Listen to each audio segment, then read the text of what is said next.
In the autumn mist of Virginia's Blue Ridge foothills, where ancient oaks whisper secrets to the wind, there once stood an estate called Wolf's Head Den. The locals spoke in hushed tones of the Blackwood family, wealthy recluses whose prosperity seemed to flow from sources no decent person cared to examine. Travelers who ventured up their winding mountain road were welcomed with old-world hospitality, yet neighbors noticed how few ever descended back into the valley. What they could not have imagined was that in the stone cellar beneath that grand house, an enslaved man named Isaiah kept a ledger, a simple book of inventory marking cuts of meat with symbols only he understood. Some entries bore the mark of a circle, others a cross, clean and tainted, pure and poisoned. Before we go on, tell me in the comments where you are watching from. If this is your first time here, subscribe, because the story I am about to tell goes beyond anything you can imagine. For what Isaiah recorded was not just murder, it was justice served on the very plates that demanded it. Holloway County existed in the shadows of Virginia's Blue Ridge Mountains, a place where mist clung to the valleys like the breath of the dead. Wolf's Head Den perched on a ridge overlooking this forgotten pocket of the world, accessible only by a treacherous mountain road that became impassable during winter months. The isolation was absolute, deliberate, perfect for those who preferred their business conducted away from prying eyes. The estate sprawled across 200 acres of dense forest and rocky outcroppings. The main house rose 3 stories of dark stone and timber, its Gothic windows staring down like hollow eye sockets. Behind the house stood the smokehouse, its chimney perpetually breathing gray clouds into the sky. The scent of curing meat hung heavy in the air, sweet and nauseating, a smell that seemed to seep into the very soil. But it was the stone cellar beneath the main house that held the estate's darkest secrets. Carved directly into the mountain's bedrock, its walls wept moisture year-round. Heavy wooden doors sealed it from the world above, while a network of drainage channels allowed for the easy disposal of evidence. The cellar stayed cold even in summer, perfect for preservation, perfect for concealment. A hand-drawn map discovered in a traveling merchant's journal marked Wolf's Head Den with a crude skull, accompanied by a single word scrawled in fading ink: warning. The merchant himself was never seen again after making that final notation. This was not merely a home, it was a kingdom unto itself. And every kingdom requires subjects who understand their place in the natural order of things. Silas Blackwood commanded his domain with the iron authority of a feudal lord transplanted to the New World. Tall and gaunt, with silver hair that caught candlelight like spider silk, he moved through his house with the measured steps of a man who had never questioned his right to dominion over others. His voice carried the cultured tones of European nobility, each word precisely articulated, each sentence a small demonstration of superiority. His wife Constance embodied a different kind of menace. Where Silas projected raw authority, she radiated cold calculation. Her pale hands never seemed to show dirt or stain, as though the very act of labor was beneath her flesh. She spoke little, but her gray eyes tracked movement with predatory focus. Servants learned quickly that her silence was more dangerous than her husband's rage. The twins, Alistair and Annabel, were creatures of pure appetite. At 20 years old, they possessed their parents' aristocratic features corrupted by something feral and unrestrained. Alistair's laugh came too easily and lasted too long. Annabel's smile revealed teeth filed to subtle points, a family tradition she claimed dated back centuries. Both moved with an unsettling grace, like dancers performing steps to music only they could hear. The family portrait hanging in the main hall captured something essential about the Blackwoods that mere description could not convey. Painted by a local artist who disappeared shortly after completing his commission, it showed 4 figures arranged in perfect symmetry, yet their eyes seemed to follow viewers as they passed, and more than one visitor reported feeling physically ill after prolonged exposure to their painted gazes. Local records showed the Blackwoods arriving in Holloway County in 1845, purchasing the remote property with gold coins of European mint. They claimed to have fled political upheaval in their homeland, seeking the peaceful isolation that only America's wilderness could provide. What they never explained was why their prosperity continued to grow, despite having no visible means of income, no crops to harvest, no goods to sell. But behind their veneer of old-world refinement, whispered stories circulated among the valley's residents, tales of midnight deliveries that arrived but never departed, accounts of strange smoke rising from their chimney during the dark hours before dawn. Most disturbing of all were the reports from those brave enough or foolish enough to dine at Wolf's Head Den, who spoke of meals so exquisite they bordered on transcendent, yet left guests with dreams they could never quite remember, and an unshakable sense that they had participated in something unspeakable. The disappearance of Cornelius Wade marked the beginning of a pattern that the good people of Holloway County would spend years pretending not to notice. Wade was a traveling merchant who specialized in fine spices and medicinal herbs, a cheerful man with red cheeks and stories from every corner of Virginia. He arrived in the valley during the autumn of 1847, his wagon loaded with goods that caught the attention of Constance Blackwood during her rare venture into town. She approached Wade with the reserved politeness of her class, inquiring about certain exotic seasonings that she claimed were essential for her family's traditional recipes. Wade, delighted to find such a refined customer in this remote location, offered to deliver the goods personally to Wolf's Head Den. He was last seen guiding his horse and cart up the winding mountain road, whistling an Irish tune that echoed through the trees. When Wade failed to appear in the next town on his route, inquiries were made. Sheriff Josiah Proudfoot dutifully rode to Wolf's Head Den, where Silas Blackwood received him with gracious hospitality. The merchant had indeed visited, Silas confirmed, but had departed after completing his business. Perhaps he had taken one of the hunting trails that crisscrossed the mountains, seeking a shortcut to his next destination. Such trails could be treacherous for those unfamiliar with their twists and turns. The sheriff's investigation might have continued, but for the envelope of gold coins that appeared on his desk the following morning. Inside, along with the payment, was a note written in Constance Blackwood's precise script, expressing the family's concern for poor Mr. Wade and their hope that he had found safe passage through the wilderness. The note concluded with an invitation for the sheriff to dine with them, should he find himself in need of sustenance during his searches.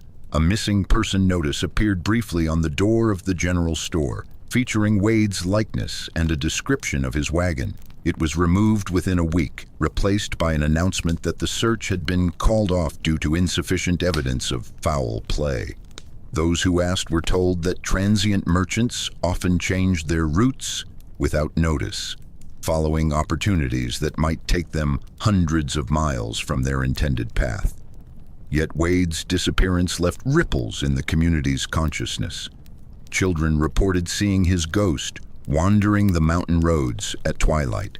Hunters claimed to have found fragments of a spice merchant's wagon scattered in a ravine, though they could never locate the exact spot when pressed for details.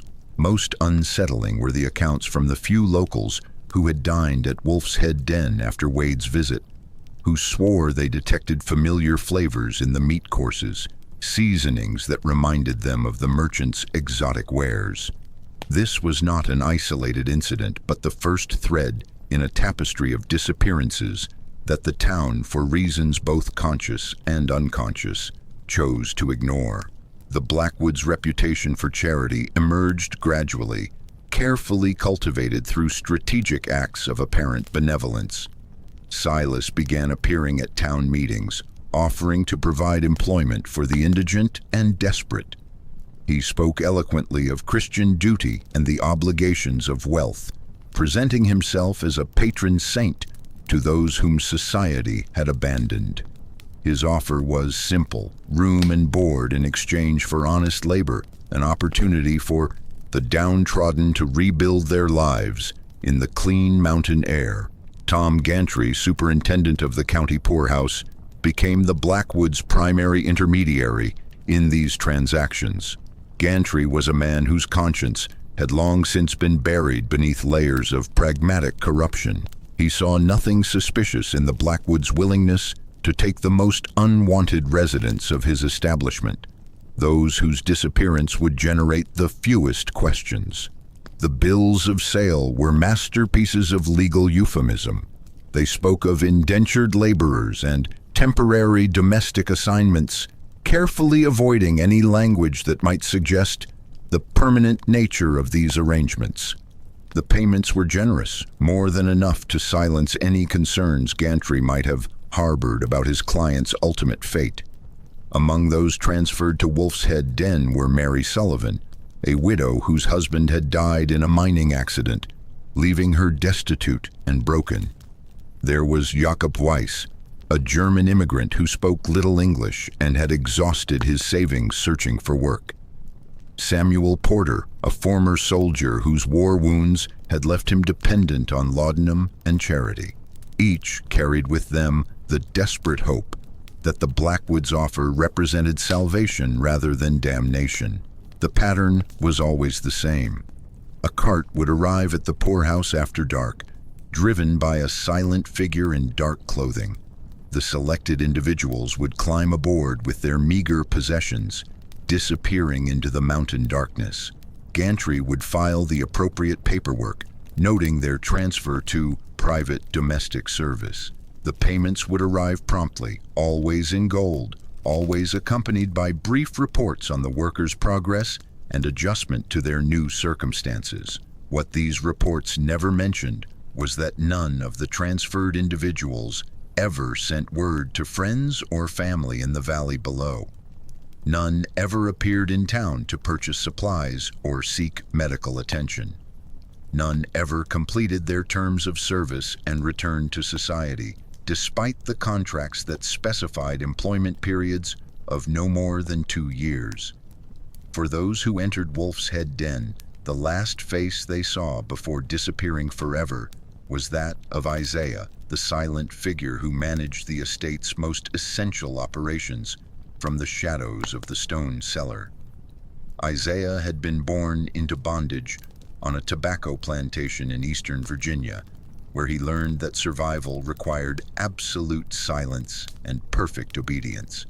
When financial difficulties forced the sale of human property, he was purchased by Silas Blackwood, sight unseen, transported to Wolf's Head Den like any other piece of equipment necessary for the estate's operation. The cellar became his domain and his prison. Carved from living rock and accessed through heavy wooden doors, it maintained a constant temperature perfect for preservation. Stone tables dominated the central space, their surfaces worn smooth by decades of use.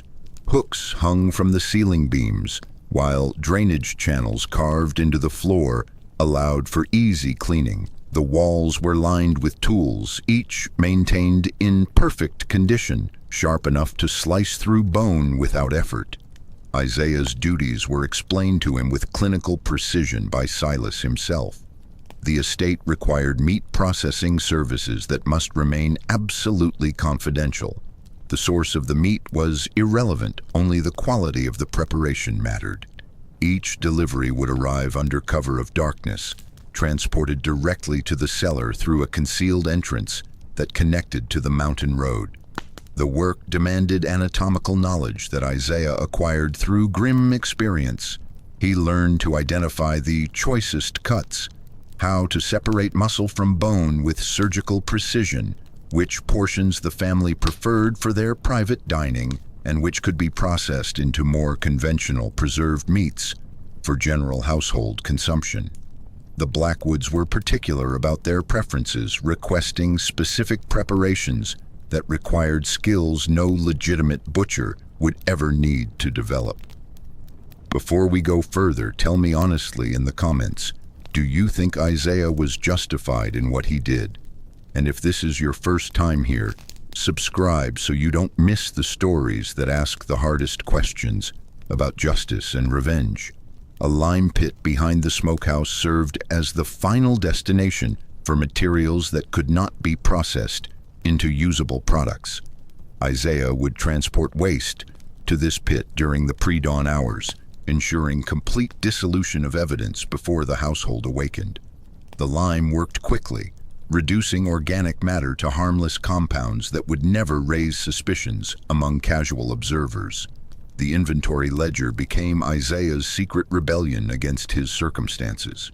Using symbols that appeared to mark different cuts of meat, he actually recorded something far more significant. A circle indicated portions that had been prepared according to the family's specifications.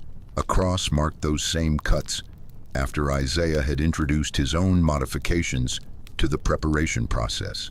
But a machine, no matter how perfectly designed for its horrific purpose, was only as reliable as its operator, and Isaiah had begun to understand that the gears of this particular mechanism could be turned against its creators. Lottie Marsh had worked as a housemaid at Wolf's Head Den for nearly 2 years, long enough to learn the rhythms of the estate and the unspoken rules that governed survival within its walls. She was a small woman with quick hands and quicker eyes, attributes that had kept her alive in a household where curiosity could prove fatal. Yet on the night of October 31st, 1849, curiosity overcame caution. She had been returning late from the village, where she had purchased supplies for the household's All Hallows Eve celebration. The main road took her past the smokehouse, where she noticed candlelight flickering through the small windows. This was unusual, as Isaiah typically completed his work before sunset, leaving the building empty until the following dawn. Drawn by an impulse she would later describe as supernatural compulsion, Lottie approached the building and peered through a gap in the wooden shutters. What she witnessed in the flickering candlelight would haunt her dreams for the remainder of her brief life.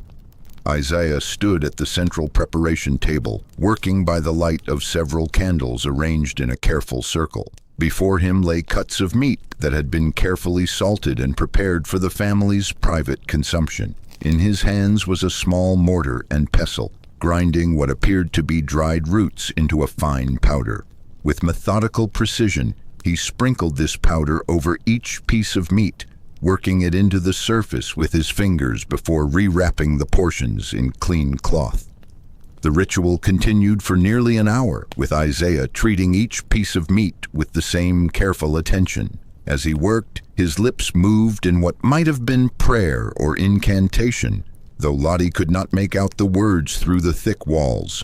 When the work was complete, Isaiah gathered the treated meat and carried it to a separate storage area that Lottie knew was reserved exclusively for the family's personal provisions. 2 days later, Lottie presented herself at Reverend Micah Abbott's modest church, requesting private consultation. The Reverend, a man whose faith had been tested by years of ministering to the morally compromised residents of Holloway County, listened to her account with growing alarm. His diary, discovered years later, recorded his internal struggle between spiritual duty and physical terror. The Reverend's entry for November 2nd, 1849, read in part, "The girl speaks of witnessing acts that suggest deliberate contamination of provisions intended for the Blackwood family. If her account proves accurate, we may be witnessing divine justice delivered through the hands of the oppressed. Yet how can I act upon such knowledge without condemning both the girl and myself to whatever fate awaits those who interfere with the natural order of Wolf's Head Den?" Before Reverend Abbott could decide upon a course of action, Lottie Marsh vanished from Holloway County as completely as if she had never existed. Her small room above the baker's shop was found empty, her few possessions scattered as though she had fled in haste. Some claimed to have seen her boarding the early morning stage to Richmond.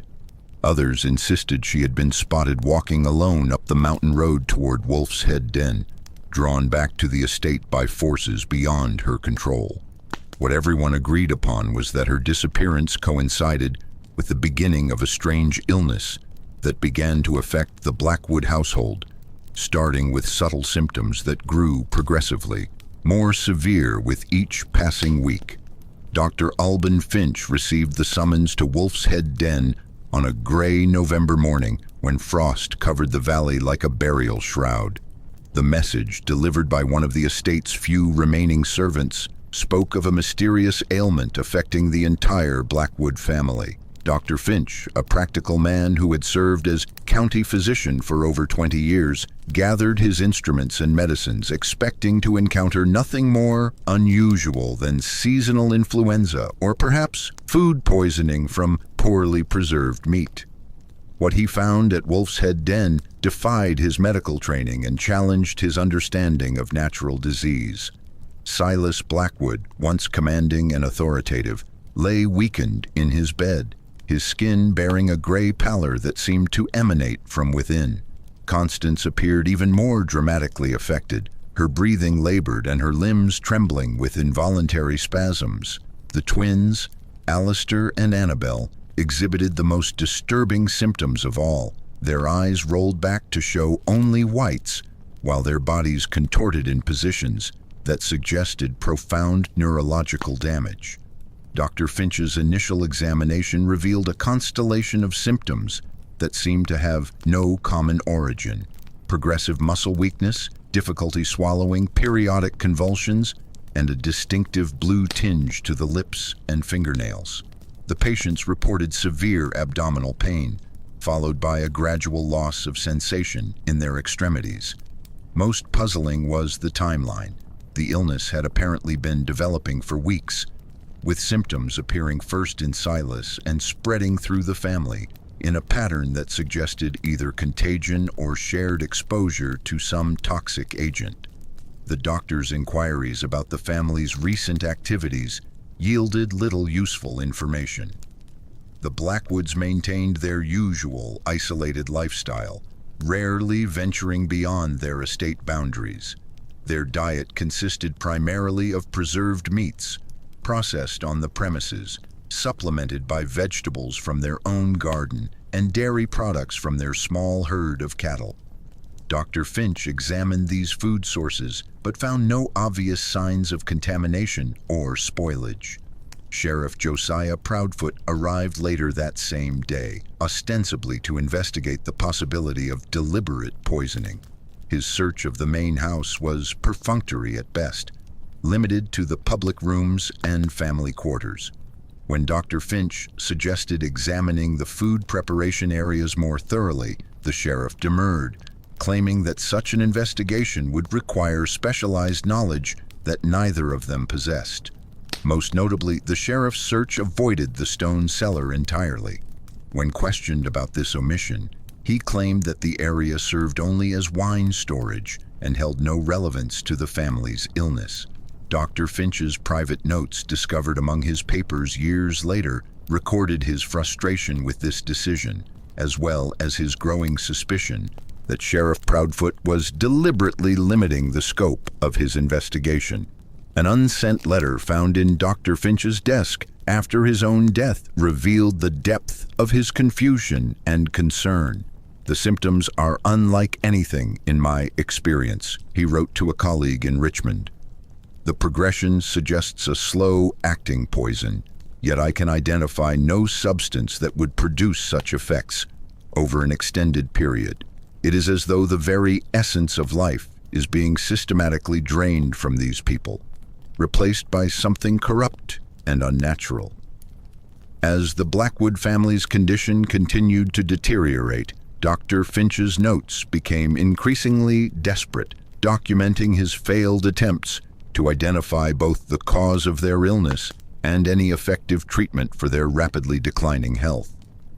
The discovery of Isaiah's private ledger occurred 3 months after the Blackwood family's death, when county officials were inventorying the estate's contents for eventual auction.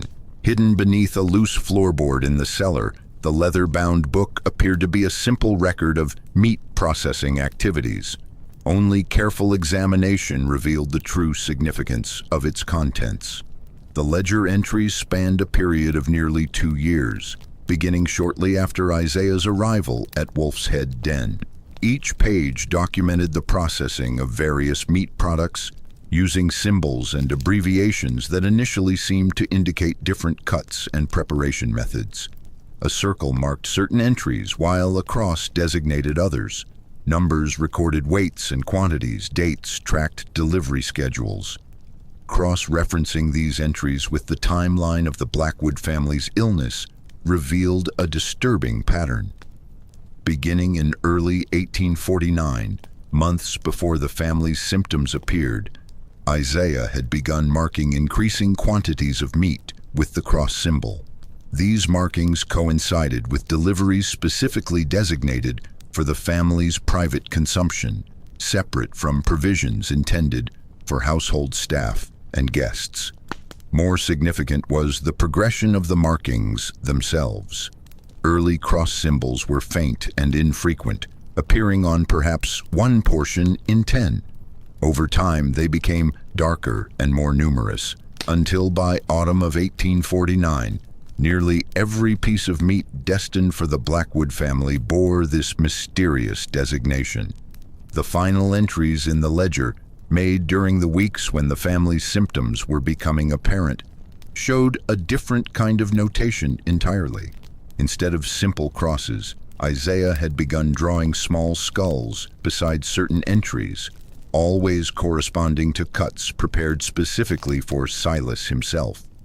These skull markings appeared to track the patriarch's decline with methodical precision. A separate section of the ledger, written in a different hand and using different ink, contained what appeared to be botanical notes, descriptions of local plants, their properties, and preparation methods filled several pages. Of particular interest were detailed notes about white snakeroot, a common mountain plant whose leaves contained a potent toxin capable of causing exactly the symptoms Dr. Finch had observed in the Blackwood family. The notes described how the plant's toxic compounds could be concentrated through careful preparation, creating a powder that was virtually undetectable when mixed with preserved meat. The toxin worked slowly, accumulating in the victim's body over weeks or months before producing noticeable symptoms. By the time illness appeared, enough poison had accumulated to ensure inevitable death. Most chilling were the final pages of the ledger, which contained what could only be described as a countdown, numbers decreasing from 50 to 1, with each number corresponding to a date. The final entry, marked with the number 1, corresponded to December 10th, 1849, the night the Blackwood family died. This was not a crime of passion or opportunity, but a calculated campaign of vengeance that had been planned and executed with methodical precision over the course of many months. December 10th, 1849, marked the culmination of Isaiah's patient work and the final accounting for years of unspeakable horror. The Blackwood family, now bedridden and barely conscious, lay in their respective chambers as the poison completed its inexorable work. Dr. Finch had been summoned for what everyone understood would be his final visit, though his medical skills could do nothing to reverse the accumulated damage. Silas Blackwood, once the undisputed master of Wolf's Head Den, found himself paralyzed in his own bed, able to move only his eyes and whisper words through lips that had turned the distinctive blue-black of advanced poisoning. His breathing came in shallow, irregular gasps, while his pulse grew steadily weaker, yet his mind remained clear enough to understand what was happening to him and his family. As evening approached, Isaiah entered the patriarch's chamber for the first time in their shared history as anything other than property and owner. He moved with quiet dignity, no longer the submissive figure who had spent years working in silent bondage. In his hands he carried a single candle and the leather-bound ledger that had documented their final transaction. The confrontation between them required no words. Silas's eyes, the only part of his body still capable of expression, widened in understanding as Isaiah opened the ledger and displayed its contents. Page after page of entries showing how systematically and deliberately the poison had been administered. The progression from small doses to lethal concentrations, the careful targeting of the family's private food supply while leaving other household provisions untainted. For the first time in his life, Isaiah met his master's gaze without flinching or looking away. In that exchange, the natural order that had governed their relationship was finally and irrevocably reversed. The master lay helpless while the slave stood triumphant, holding documentary proof of a justice that had been months in the making. Throughout the house, similar scenes were playing out as Constance and the twins succumbed to the same systematic poisoning.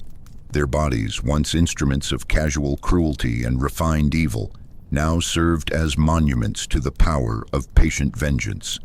The toxin had done its work with perfect efficiency, shutting down their nervous systems, while leaving them conscious enough to understand their fate. As midnight approached, the candles began guttering out one by one, leaving Wolf's Head Den in complete darkness. When dawn broke over the mountain valley, the estate was silent for the first time since the Blackwood's arrival. Isaiah had vanished as completely as his victims, leaving behind only the ledger as testament to a transaction that had finally been completed in full. The official investigation into the Blackwood family's death began 3 days after their bodies were discovered by a servant who had arrived for her weekly cleaning duties. Sheriff Proudfoot, accompanied by the coroner and Dr. Finch, conducted what appeared to be a thorough examination of the estate and its contents. Their findings would challenge everything the community thought it understood about the events at Wolf's Head Den. The stone cellar, which had served as the foundation for so many whispered rumors about the Blackwoods' dietary preferences, was discovered to be meticulously clean. The stone tables showed no evidence of recent use, the drainage channels were clear, and the array of butchering tools hung in perfect order without trace of organic matter. If human flesh had been processed in this space, no evidence remained to support such accusations. The lime pit behind the smokehouse, which Isaiah's ledger suggested had been used for disposal of incriminating evidence, was found to be empty save for a layer of caustic residue at its bottom. Chemical analysis of this residue revealed nothing more unusual than the expected byproducts of lime's reaction with organic matter. No bone fragments, no teeth, no artifacts that might confirm the disposal of human remains. Most significantly, the missing persons who had allegedly supplied the raw materials for the Blackwoods' cannibalistic practices were never accounted for. Despite extensive searches of the estate grounds and surrounding wilderness, no graves were discovered, no remains unearthed, no physical evidence that any of the disappeared individuals had ever set foot on the property. The bills of sale documenting transfers from the county poorhouse were authentic, but follow-up investigations revealed that several of the allegedly transferred individuals had been spotted in other parts of Virginia months after their supposed delivery to Wolf's Head Den.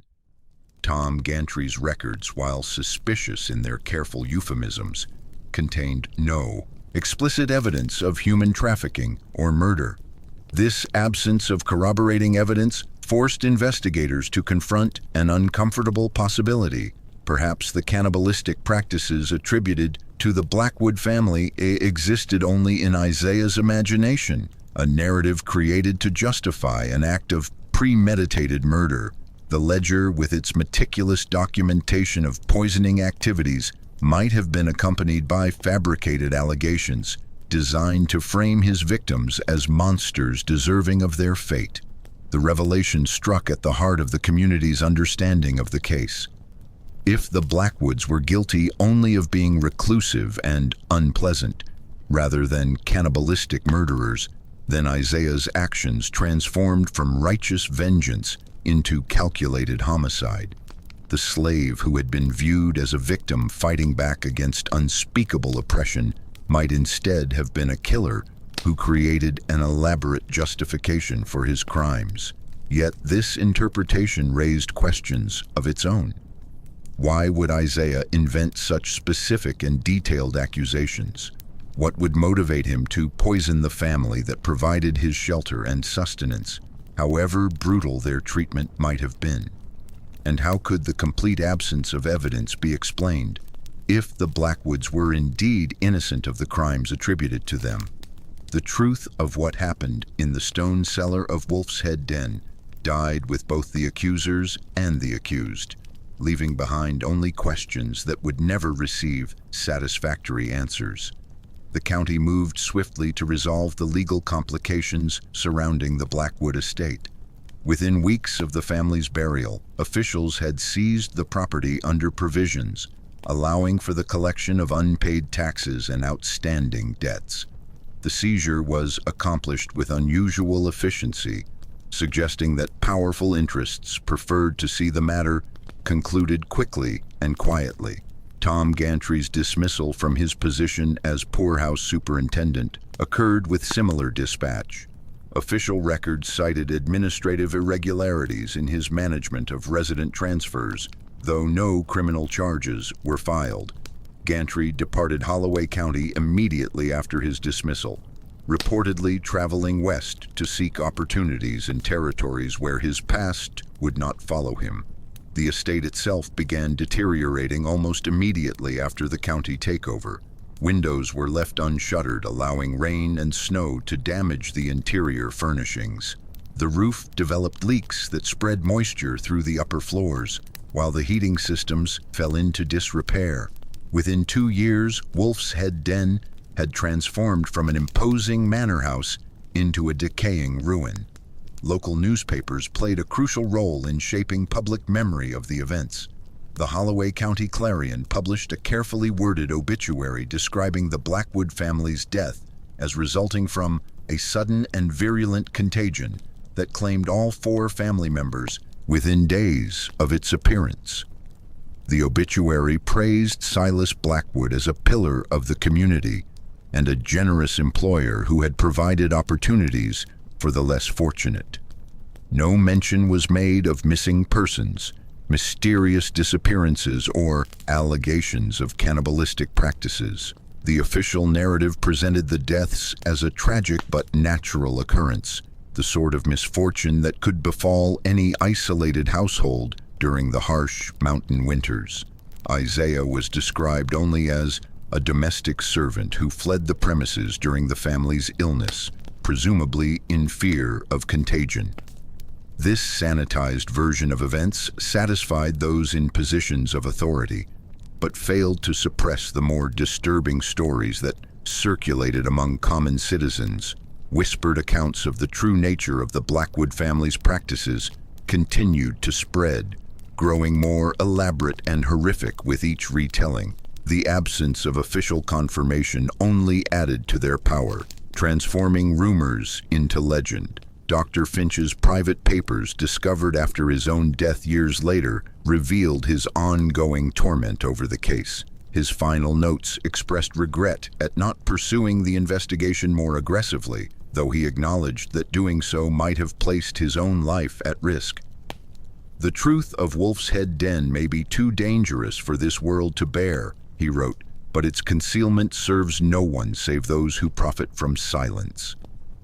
Yet you cannot bury a story this dark beneath bureaucratic efficiency and official denial. The roots of truth have a way of working through even the most carefully constructed facades. Modern urban explorers who venture into the ruins of Wolf's Head Den report experiences that cannot be easily dismissed as imagination or suggestion. The stone cellar, now partially collapsed but still accessible, maintains an unnatural coldness even during the heat of summer.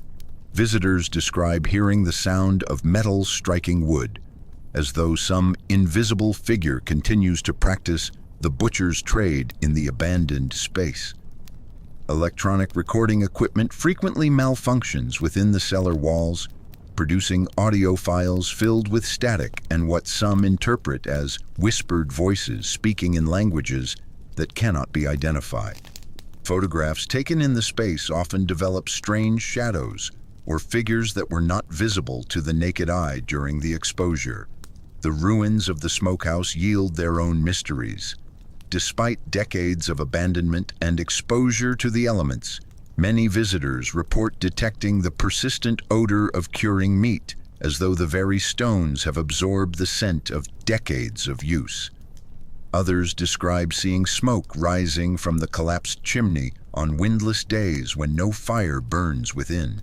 Isaiah's story finds echoes in historical accounts from across the American South, tales of enslaved cooks and kitchen workers who used their positions to exact vengeance upon cruel masters. The phenomenon appears frequently enough to suggest a pattern of resistance that historians have only recently begun to acknowledge and study.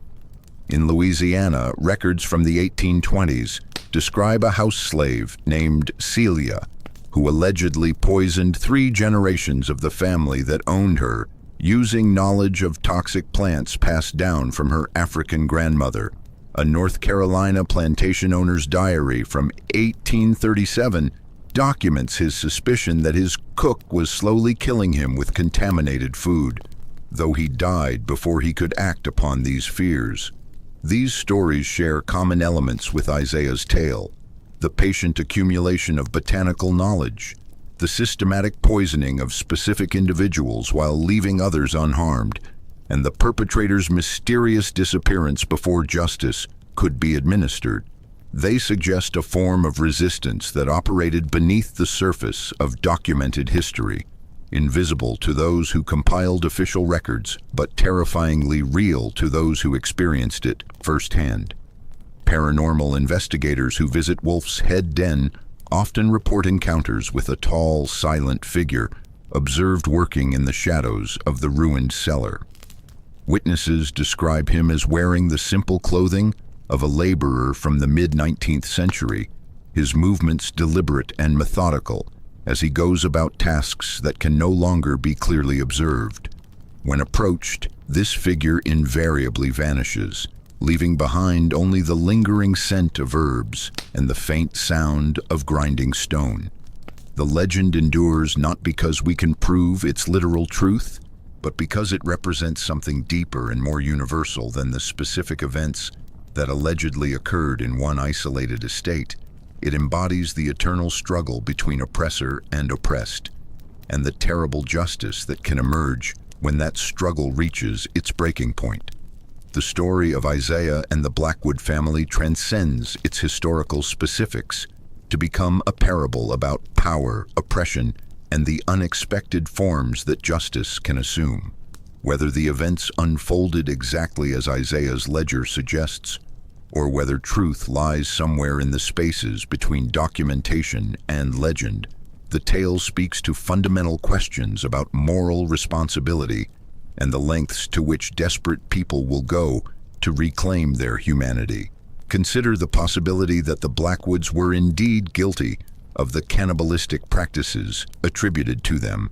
In that scenario, Isaiah's actions represent the ultimate expression of poetic justice, using the family's own appetites as the instrument of their destruction. The slave who prepared their master's food became an agent of divine retribution, serving poison on the very plates that had demanded human flesh. Alternatively, contemplate the darker interpretation suggested by the absence of corroborating evidence. Perhaps Isaiah, driven beyond endurance by the routine cruelties of slavery, invented the cannibalism allegations to justify an act of cold-blooded murder. This reading transforms him from righteous avenger into calculating killer, one who understood that accusations of monstrous behavior would make his victims' deaths appear deserved rather than criminal. Both interpretations carry their own moral weight, and neither offers comfortable resolution to the ethical questions raised by the story. If Isaiah was justified in his actions, we must confront our own capacity for violence when pushed beyond acceptable limits. If he was not justified, we must consider how oppressive circumstances can transform victims into perpetrators. The ledger itself becomes a metaphor for the stories we tell ourselves about justice and revenge. Its symbols and notations provided Isaiah with a framework for understanding his actions as necessary and righteous, regardless of their ultimate moral status.